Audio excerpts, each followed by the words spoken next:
Assalamualaikum warahmatullahi wabarakatuh. Kali ini saya akan menjelaskan materi tentang probabilitas dan limit. Pertama, tentang probabilitas. Probabilitas ialah ukuran yang menunjukkan kemungkinan terjadi suatu peristiwa secara matematis. Nilai dikuantifikasi dalam bentuk nilai 0 atau tidak mungkin dan 1 adalah pasti. Dan probabilitas mempunyai rumus, yaitu probabilitas suatu peristiwa sama dengan jumlah peristiwa yang terjadi dibagi jumlah total percobaan. Dan probabilitas itu juga mempunyai jenis. Jenis itu ada 3. Yang pertama probabilitas teoritis. Probabilitas ini didasarkan pada perhitungan matematis dan asumsi bahwa semua peristiwa memiliki kesempatan yang sama terjadi. Kedua, probabilitas empiris. Probabilitas ini didasarkan pada data dan pengamatan langsung. Peluang ini diperoleh dengan cara menghitung rasio antara jumlah kejadian yang diinginkan muncul dalam suatu percobaan dengan jumlah keseluruhan percobaan. Dan yang ketiga adalah probabilitas subjektif. Probabilitas ini didasarkan pada pendapat, kepercayaan, dan pengalaman pribadi. Jenis probabilitas yang tadi 3 itu mempunyai rumus dan contoh subjektifnya. Satu, yang pertama tuh yang probabilitas teoritis tuh dia mempunyai rumus sebagai berikut, yaitu peluang teoritis sama dengan jumlah kejadian yang diinginkan atau jumlah keseluruhan kemungkinan kejadian, atau rumusnya tuh biasanya yang dipakai P dalam kurung A sama dengan N dalam kurung A atau N dalam kurung S, yang dimana tuh P dalam kurung A itu adalah peluang kejadian A, N dalam kurung A itu banyaknya kemungkinan kejadian A, dan N dalam kurung S banyaknya semua kejadian yang terjadi atau ruang sampel. Yang kedua itu ada empiris, probabilitas empiris.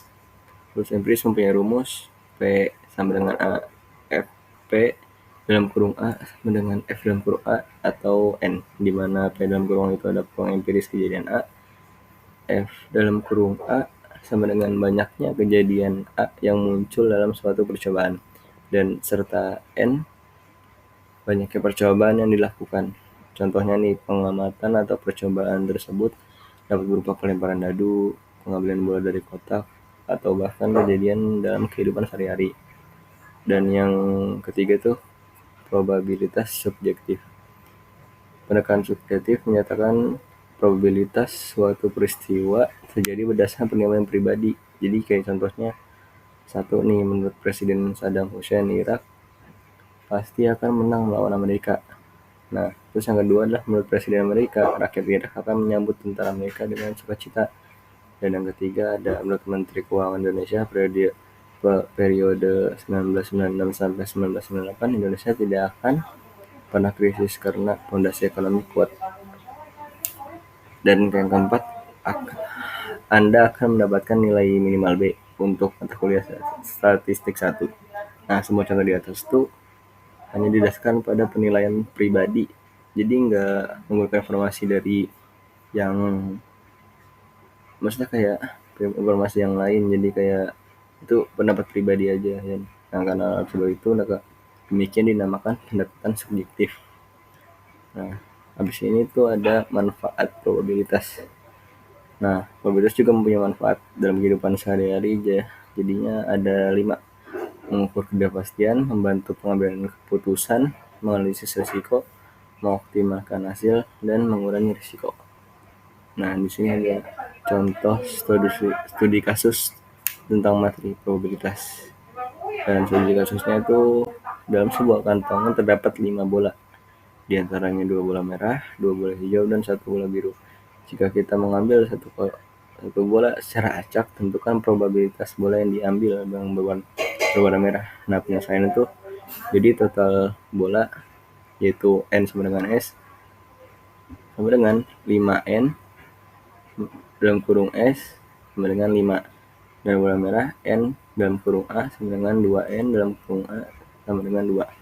Nah, probabilitasnya mengambil warna merah adalah, jadi PA tadi kan yang udah dijelasin, yang di jenis ini nih kayak peluang kejadian A. Jadi itu yang PAI itu peluang kejadian A sama dengan N sama dengan N dalam kurung A dan N dalam kurung S sama dengan 25 atau sama dengan 0,4 atau 40%. Jadinya P dalam kurung A sama dengan N dalam kurung S dan N dalam kurung A sama dengan 52 atau 0,4.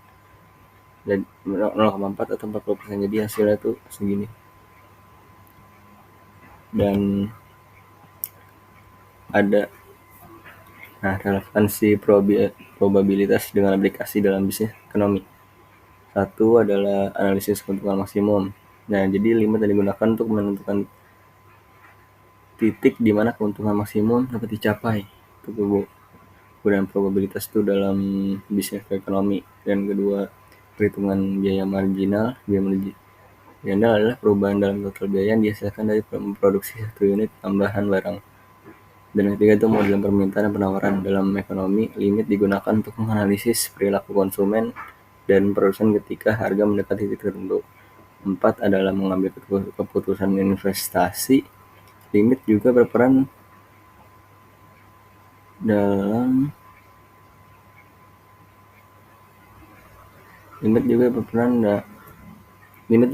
dalam investasi, di mana perusahaan harus mempertimbangkan potensi pengambilan investasi dan mendapatkan ambang batas tertentu. Dan yang kelima adalah statistik dan analisis data. Dalam analisis data bisnis, limit digunakan untuk mendekati nilai rata-rata dana besar yang seringkali tidak mungkin diukur secara langsung.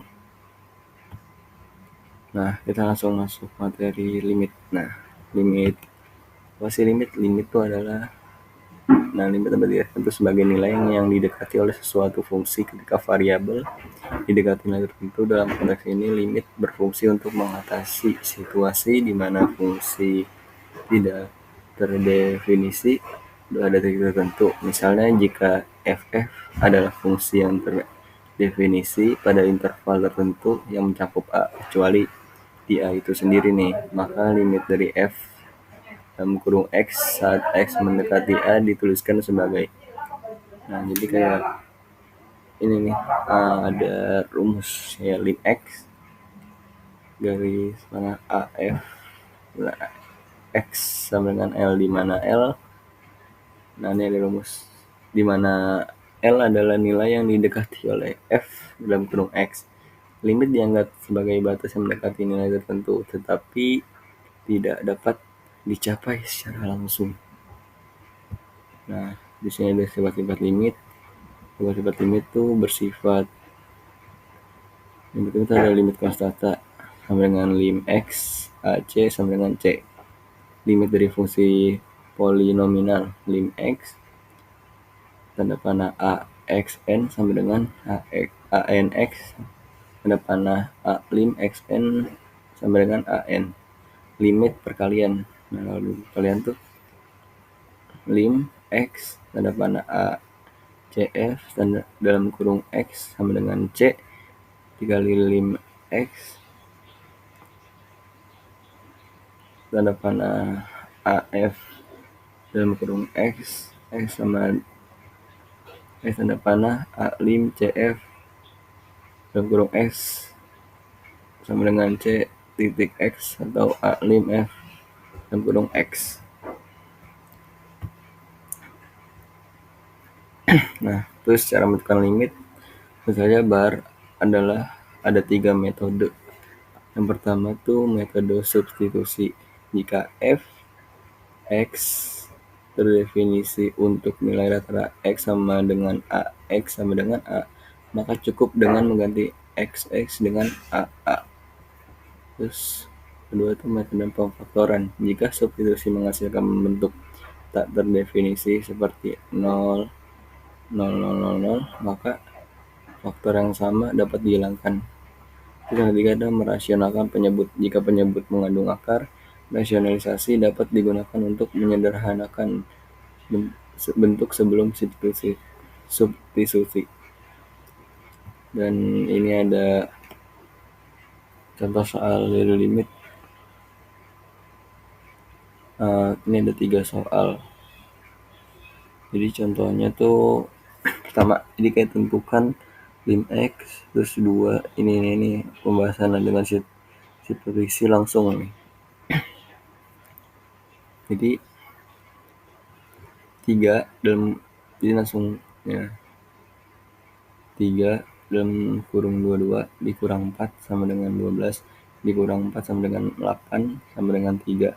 Dalam kurung 12 dikurang 4 sama dengan 12 dikurang 4 sama dengan 8. Nah, hasil. Dan kalian bisa lihat sendiri nih hasilnya. Dan relevansi limit dengan aplikasi dalam bisnis dan ekonomi.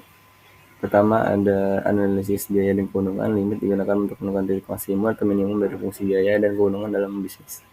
Kedua itu perencanaan produksi. Dalam perencanaan produksi, limit digunakan untuk menghitung beberapa banyak produk yang harus diproduksi untuk mencapai efisiensi maksimal.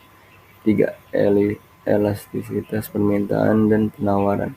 Limit juga digunakan untuk memahami elastisitas permintaan dan penawaran, yaitu seberapa responsif konsumen dan produsen terhadap perubahan harga. Ini penting untuk strategi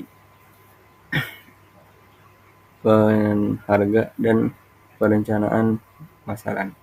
4 itu ada model ekonomi dan prediksi pasar. Limit digunakan dalam model ekonomi untuk memprediksi perilaku pasar di bawah kondisi tertentu.